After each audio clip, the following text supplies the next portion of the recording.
you have to inspect what you expect and not only have accountability for your team, but have some transparency and speak from a place of strength if the results aren't where they need to be, because then it comes back to the conversation you and I just had. You've got to understand where to put pressure.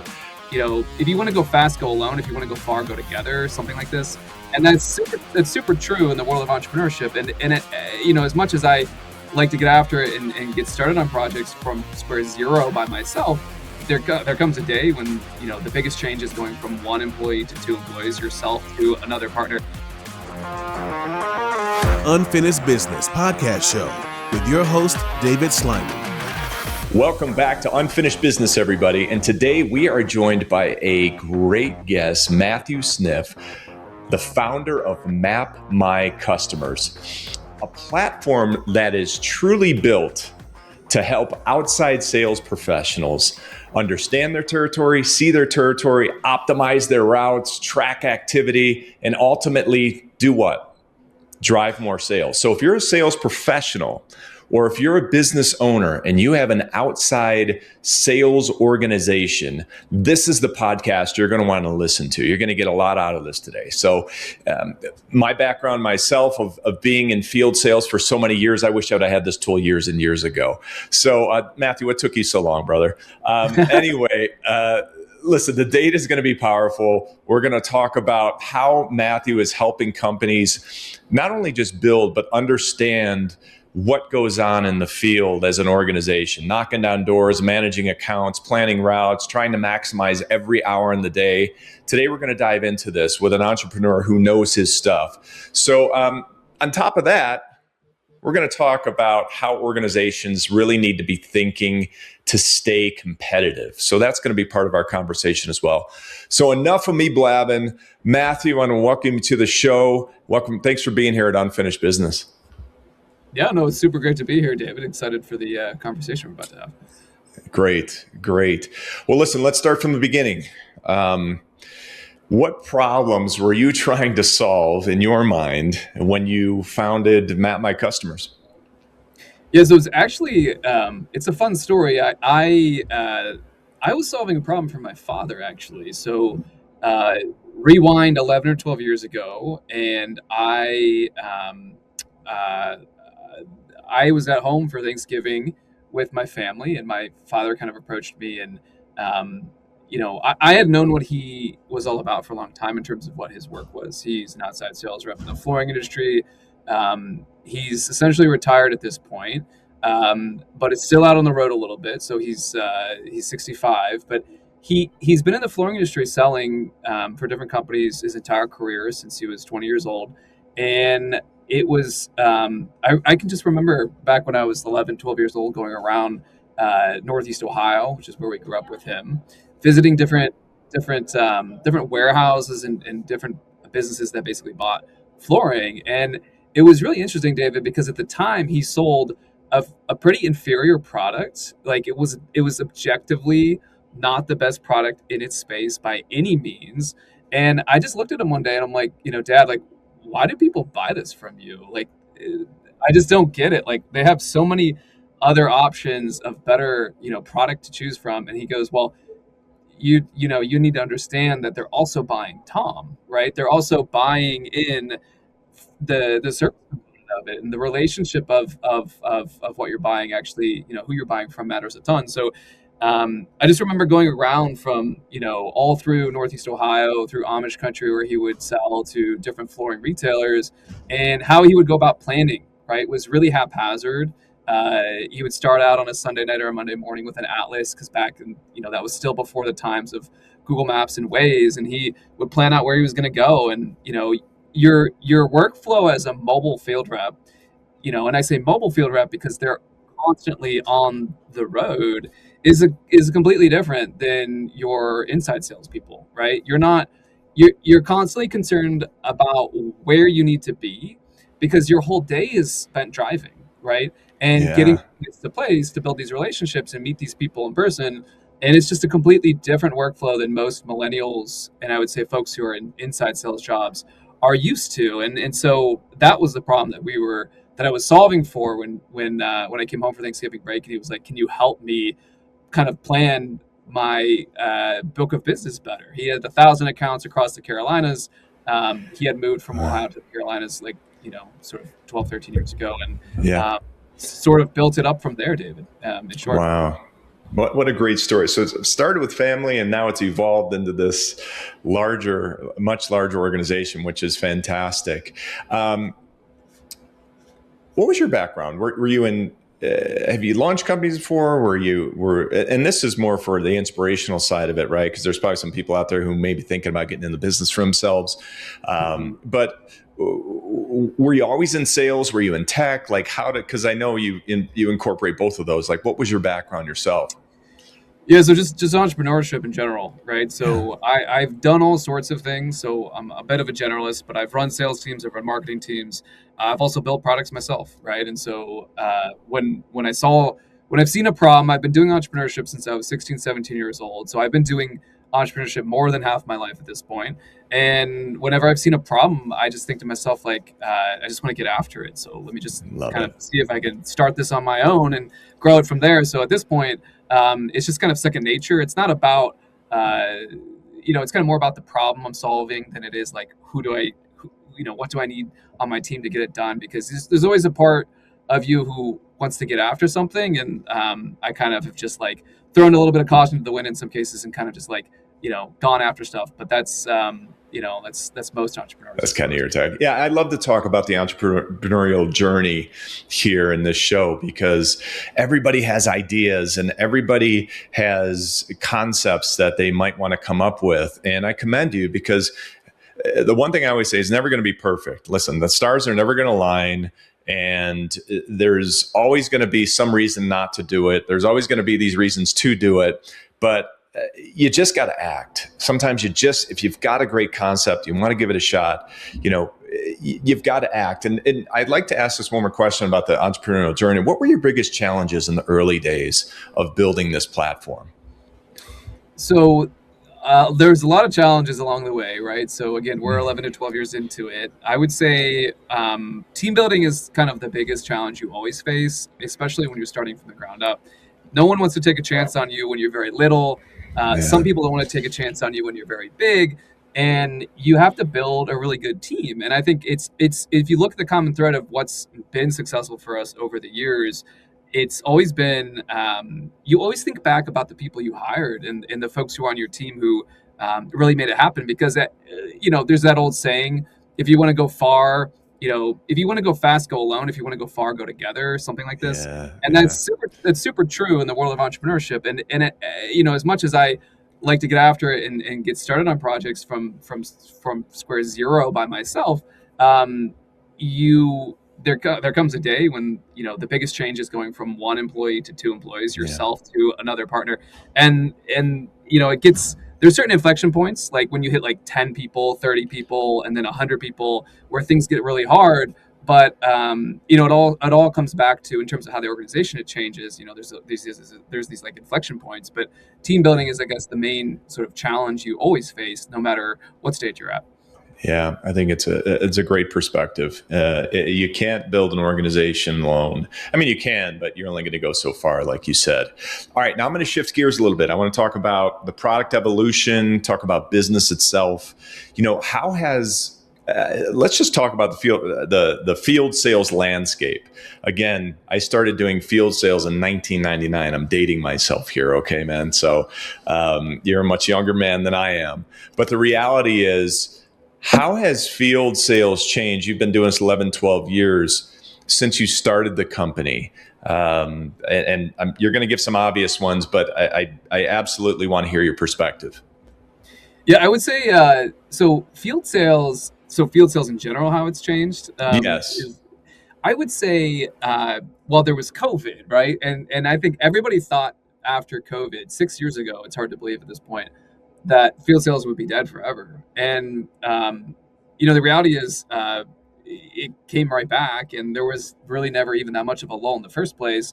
I think, marketing in general as a concept, you hear it go through like fads every X number of years. Let's call it every, the marketing fads, like the cycles might be tightening up now, but just like fashion goes through fads every 20 years, marketing goes through fads every X number of years. And, when mailers get, become popular and oversaturated, then people are like, oh, let's not do mailers anymore. And, then emails, the channel gets too saturated. You go through these like kind of fixations on these channels, but the one channel that kind of never goes out of style is relationship building, right? Yeah. No matter what that, looks like. It could be relationship building in the traditional sense of going out and visiting businesses, B2B style, like most of our customers do. It could be going out to events if you're a B2B SaaS company like ourselves and building relationships that way in person. But overwhelmingly for our growth story, David, events has really been the number one, sort of growth driver for us. And I think it's because we can build these relationships and this trust with our prospects and our clients in the same way that they do with their own. And that has made a huge difference for us over the traditional sort of digital channels. It's fantastic. So going into the product a little bit more, how does Map My Customers differentiate itself from, because the first thing I thought, it's just a CRM that just, a traditional CRM that maybe just overlays some mapping or something like that. But again, I want you to open this up. How does it really differentiate itself from a traditional CRM for an organization that has its field sales representatives? Yeah, so we like to say, sometimes we say CRM is kind of like a 4-letter word. It can have a negative connotation in a lot of ways in a lot of organizations. And so we honestly, so it's interesting because we can act as your sort of sales CRM, your source of truth. We can also act as an add-on to your existing CRM. And so it's an interesting sort of split personality that we have in some cases because about half of our customers use this as standalone and half don't. But the core problem at the end of the day is the same, and it is that the sales leaders of these 100 plus field sales rep organizations, they don't have insight into what's going on in the field. And that's for a few reasons, right? It might be because they're not using the system that they were given, whether it be Salesforce or HubSpot or Dynamics. It could be that there's no system in place in the first place, right? And it could be so many other things, right? But at the end of the day, our system serves as a conduit to help salespeople do their job more effectively. And so it's a productivity tool. It's a pre-planning tool. It's a tool to help sales reps go about their data to visit more customers and drive more revenue at the end of it. And because it's a system they actually find useful and valuable for them, yes, it does collect data very quickly. It does allow them to check in and follow up and do all the things they need to do and basically take a lot of the admin burden off of them. But because it's useful, it helps identify opportunities on the fly with like our lead generation tool. It helps them segment their accounts and strategically identify the most optimal, sort of routes to build. It helps them identify, and place timers on accounts to figure out when they should go and see them again. If it's been too long, helps them plan where their travel should be in what part of their territory. It does all these things that helps them be more productive and plan better because that's not their strong suit, because it's a hard job. I mean, imagine planning where you're going to spend your time every week, every month as an inside sales rep. And then imagine doing that, but you're told you have to travel 5 days a week. It's so much harder to be the person who's traveling 5 days a week, right? Travel is just difficult. It is very expensive from not just a time and a money perspective, but it's taxing on the reps too, right? So you're going about and you're spending all this time traveling, and the last thing you want to do is spend your weekend planning where you need to travel, right? So there's all this effort and time and emotional energy spent doing this. We try to eliminate a lot of that for the reps. And so it all starts with the rep, right? So it's all about rep first for us. And that actually ends up serving the leaders even better. And here's why, right? Because for the reps, if we can give them a tool that they actually want to use, then that gets the activity information and the notes and all the hygiene sorted out for the managers and the leaders. And so now they actually have data. Either it's flowing back into their CRM that they're using as a data store, or they're using us as CRM. It doesn't matter. They've got the data. So it's driving that adoption of our tool, is driving the data collection. That drives insights to the leadership and manager level to understand what is actually happening in the field, right? And it's less about sort of micromanagement, David. It's more about blind spots and identifying big risks and big opportunities across your team. that you didn't even know were there, right? And it's for so many reasons that teams don't do this today. It's difficult. People don't want to adopt technology because it's hard to when you're traveling 5 days a week. All of these things, but if we can solve the problem of actually getting that adoption, that's actually the first thing for us above all else. If that makes sense. Yeah, I think that's the biggest thing is, in organizations, I say this all the time, give great direction, great tools, and great communication. And I think that's, from an outside sales representative standpoint, it seems like you touch all of those. And I did do a demo of your product because I'm so intrigued because I love it. And I've got some people in the space I really think can benefit from this. But more importantly, I wanted to see it firsthand because I just think about those days when I was out in the field and I was driving around Phoenix, Arizona, which is this huge city, and trying to manage, I got to go. I would try to plan it the best I could. But if, again, you have this tool where you have an opportunity to really map that out the day before and be a little bit more efficient, then it's extremely important. So that's great. Let's talk about industries that can benefit from this. Give me a little bit of a scope of some of the industries that can benefit. Yeah, so I think one thing that's super interesting that most people aren't aware of, even in 2026, is that more than 50% of non-retail salespeople in the United States are B2B selling in the field more than 3 days a week. More than half are selling in the field more than 3 days a week. That means that most salespeople in this country who aren't retail are outside salespeople, right? And that blows people's minds because especially in the tech industry, where we have a tendency to want to move fast and do things digitally. And in the world of AI and all of this sort of automated outreach that's happening, and even robocalling, which has been a problem for many years, it is still the case that relationships are a huge sort of go-to-market advantage if you can build them, and keep them. And it's especially advantageous in the world where AI is starting to even write the software that we consume. And so, it's a huge, human to human is a big thing. And that was a tagline that was thrown around many years ago, but it's a thing again. And so, from an ICP perspective for us, we can work with like 100 different industries because there's that many industries that have outside sales teams. But there's sort of a set of 8 to 10 core industries, David, that do really well for us. And I would say that is mostly manufacturing. So industrial machinery, industrial equipment, building materials, and construction products, companies like this. And then there's a distribution sector, right? So any of those sort of companies I mentioned can also be the same kind of company, but they do distribution, right? So it's almost like we could split it off at industry, but we can also split it off by business model. Because if you work for a manufacturer directly, like my dad does, he works for a company called Mohawk, which is one of the bigger flooring companies. He sells direct and he's employed by the company, but there's also another channel that Mohawk uses, distribution. And there's a whole bunch of reps that distribute Mohawk products across many different areas of the country. And so it's split between manufacturing, distribution, and then there's automotive services. So folks who sell any kind of service to a car dealership, right? It could be a loan, it could be a vehicle service contract, it could be repair services. There's a lot of outside sales teams who sell products, goods, services to dealerships. And then the last sector, which is actually the biggest one, is medical and healthcare. And that would be everything from health systems and hospital operators to medical device, medical equipment, medical diagnostics, dental equipment, biotech. That whole sort of sector industry. It's a big one. Yep.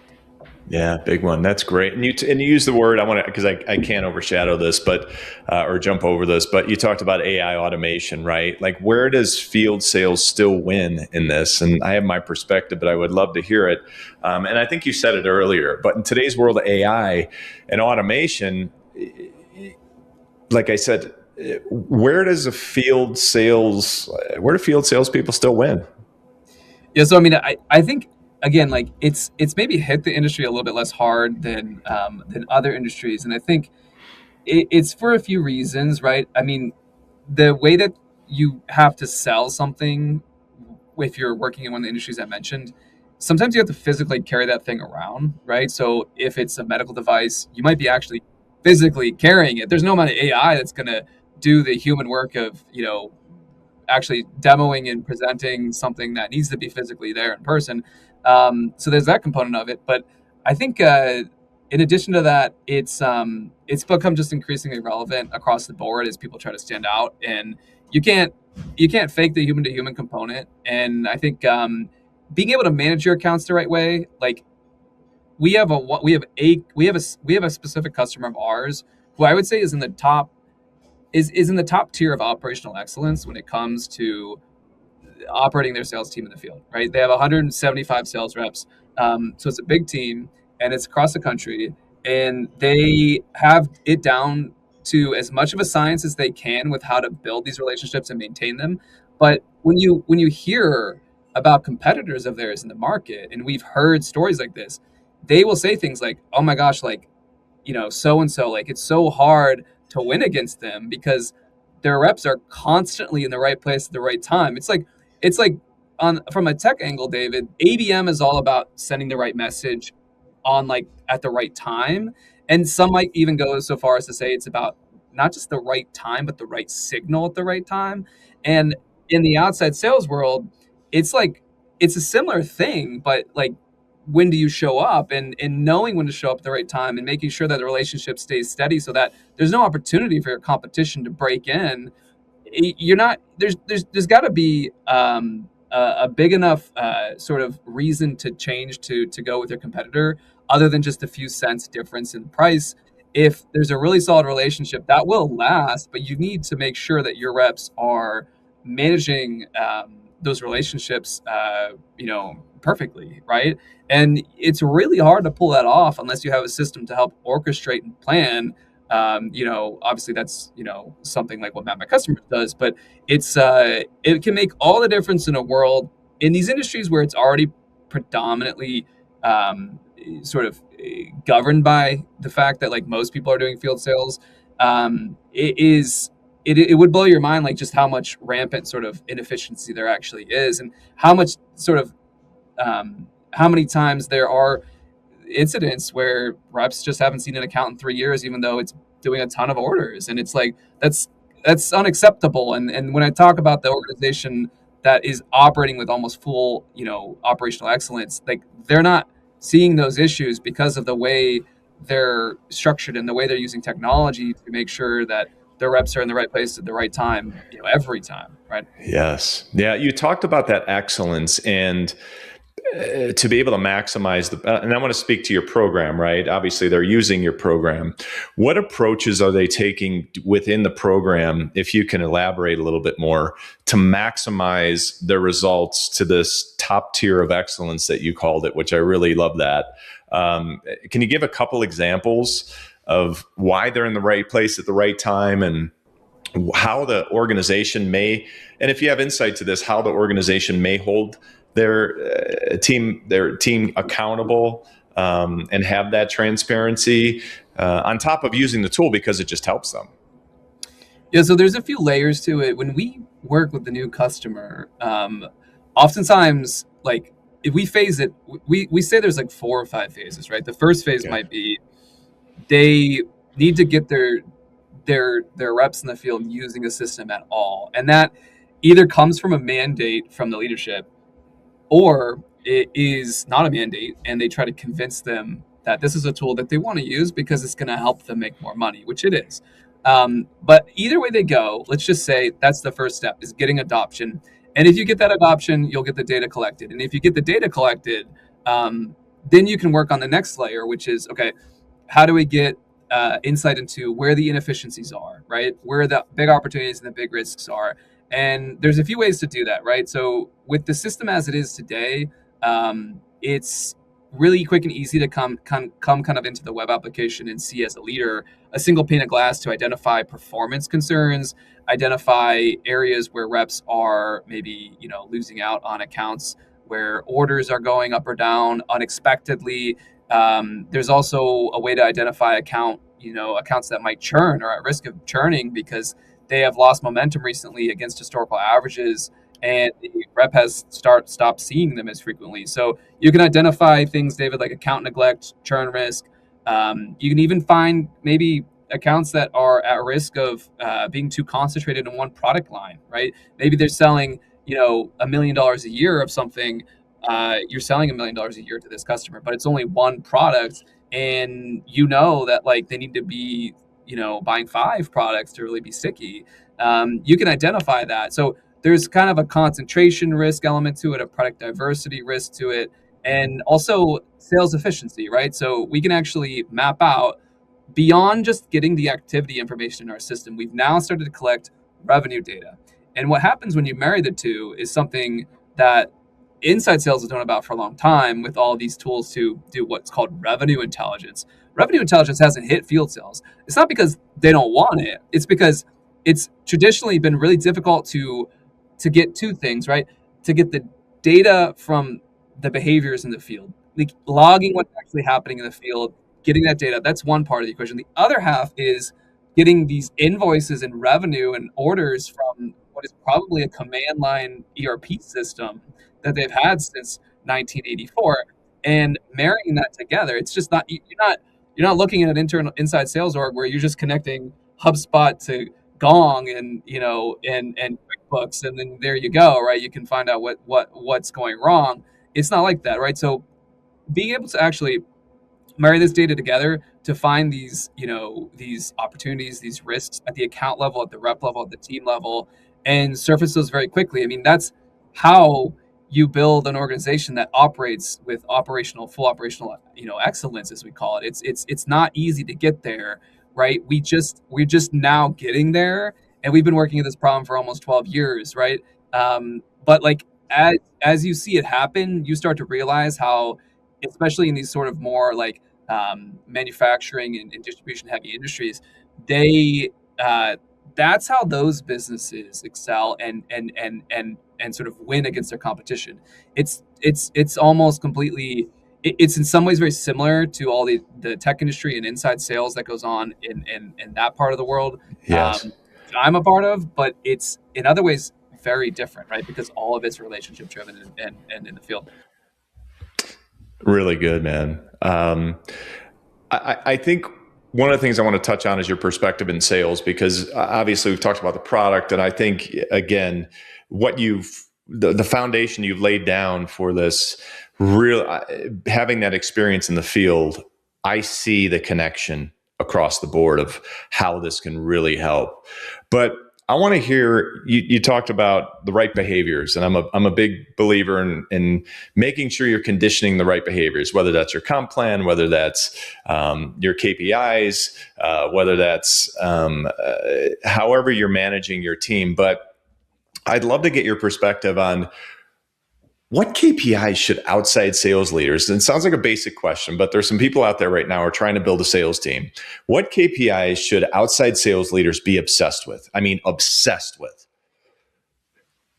That's a great question. I would say, okay, so there's a few. I mean, we did an academic study last year with a data scientist from NYU and one of our customers, and there was actually nothing shocking in here other than like what I'm about to say next, which some people might agree with right out of the gate, but some might be like, well, I don't agree with that at all. But it was the case that with this particular sales organization, they drove like something like 70% more sales for a cluster of reps who basically did 2 to 3 times more activities across a similar period of time over 1 year.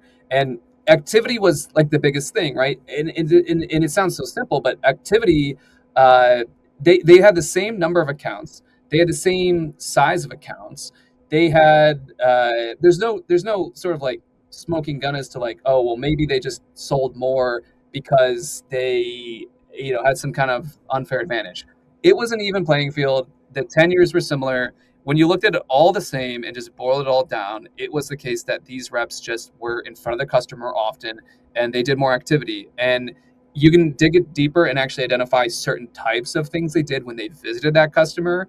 They might have dropped off a different type of collateral more frequently and stuff like that. But at that baseline level, they were just doing more. They were visiting more people more often, and so that was critical. The other thing I think is onboarding time. Right, one of the big areas we see of opportunity for field sales teams is this is an industry. These are industries that we work with who a lot of the time have a lot of reps who are retiring. Right, they're 60, 65, 70 years old, sometimes even older, and when they retire, there's this book of business, David, that has been worked over for 40 years. And all those relationships go with that rep. It doesn't have to be that way, right?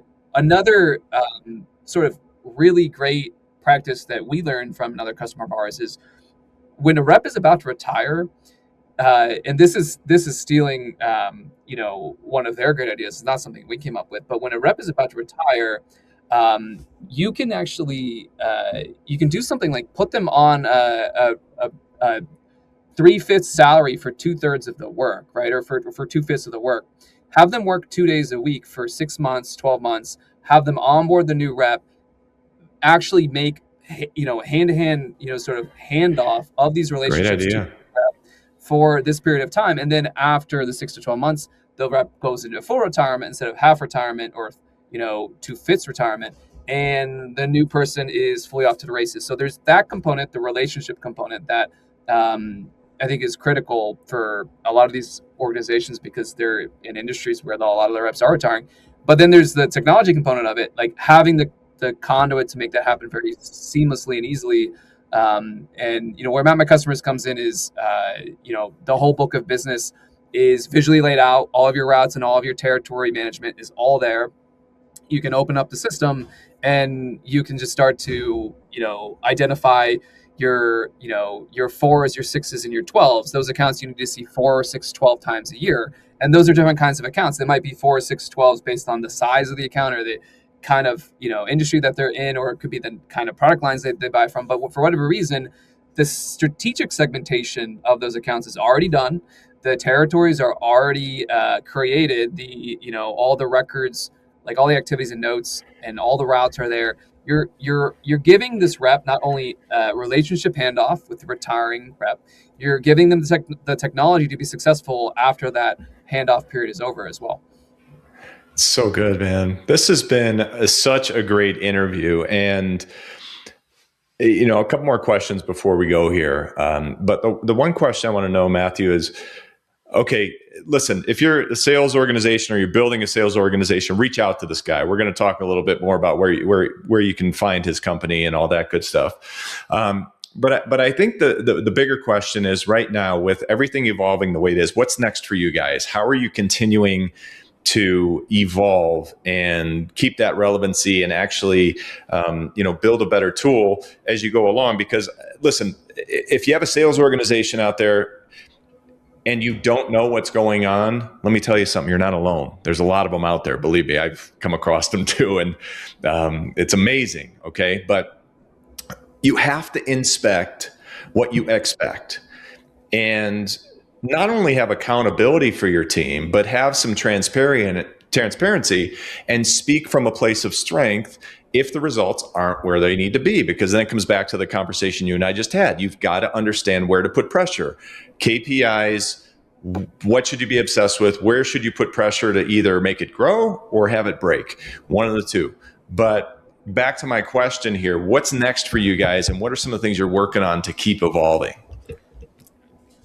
Yeah, that's a great question, David. Look, we're constantly innovating, and as a technology company, especially in 2026, you are constantly thinking about how to sort of not only stay competitive but build things that matter, right? I think there's a lot of there's almost every company has utilized and injected AI into their systems somehow, in some way, shape, or form.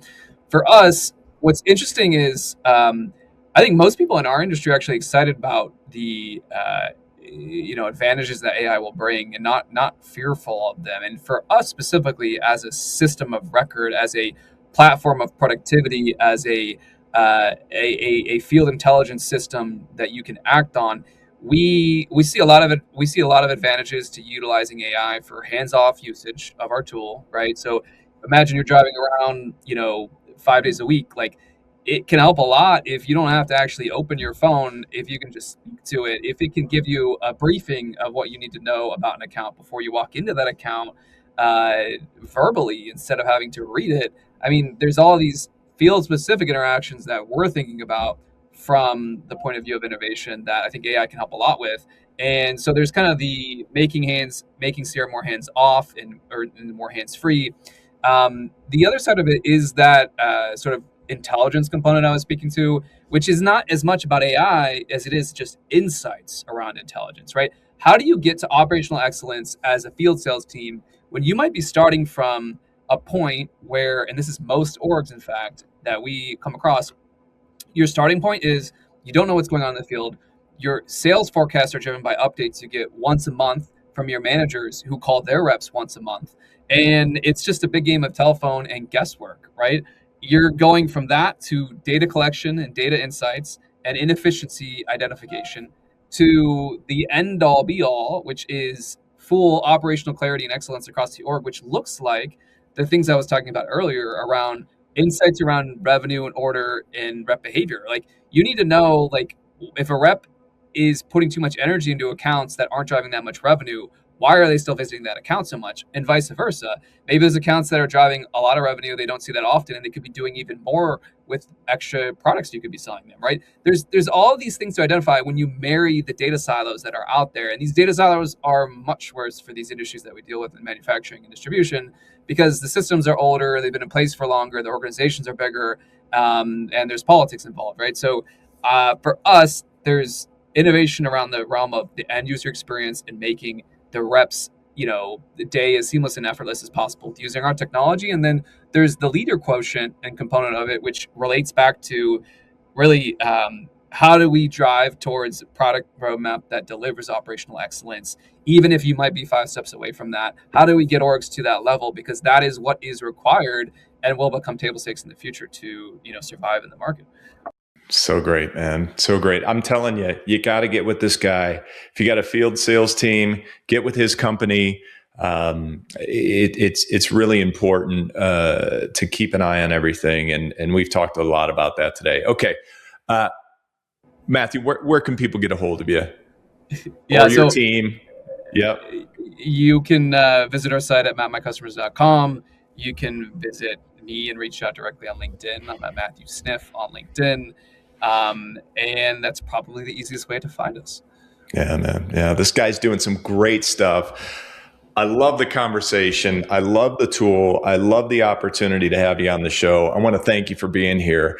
It's guests like you that make this thing what it is. So for all of you out there, wealth, health, success, I hope you've enjoyed this show. If you're building a sales organization, you've got to have that transparency across all tables, and more importantly, give your team great tools. And this was a great conversation surrounding that. So thanks again, and we'll see you next time. Appreciate it.